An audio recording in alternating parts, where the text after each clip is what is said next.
अस्सलाम वालेकुम वरहमतुल्लाहि वबरकातुहू।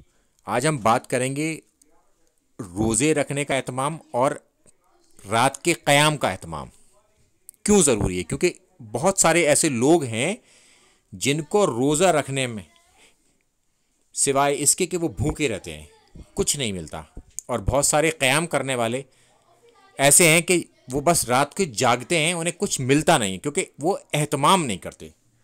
हमें इस दौरान एहतमाम काय का करना है। एक तो दिखावा नहीं होना चाहिए किसी भी चीज़ के लिए, खालिस अल्लाह के लिए होनी चाहिए, अल्लाह की रज़ा के लिए होनी चाहिए, और उस तरीक़े पे होना चाहिए जिस तरीक़े पे अल्लाह के रसूल सल्लल्लाहु अलैहि वसल्लम थे।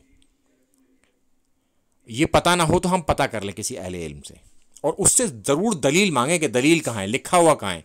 सही सनद के साथ हदीस की किताबों में वो बात होनी चाहिए या कुरान से। तो इसके आगे अब बताते हैं कि बचना किससे, झूठ से और बुरे कामों से। अगर ये काम हम लगातार करते रहेंगे रोज़े की हालत में तो फिर उसका कोई सवाब नहीं। वो बस ऐसा है कि वो आदमी बस खाने पीने से रुका हुआ है। तो लिहाजा इससे हमें बचना है और ज़रूर बचना है। यही एक ख़ास बात है कि ये रमज़ान जो है ट्रेनिंग है कि इस ट्रेनिंग के दौरान जिस तरह से हम रहेंगे एक महीने हर चीज़ से बचते हुए, इसका एहतमाम अब हमें पूरे साल करना है।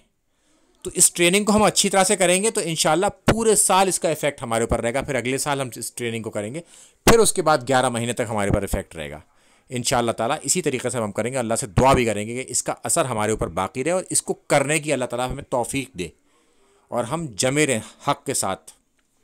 अस्सलाम वालेकुम वरहमतुल्लाहि वबरकातुहू।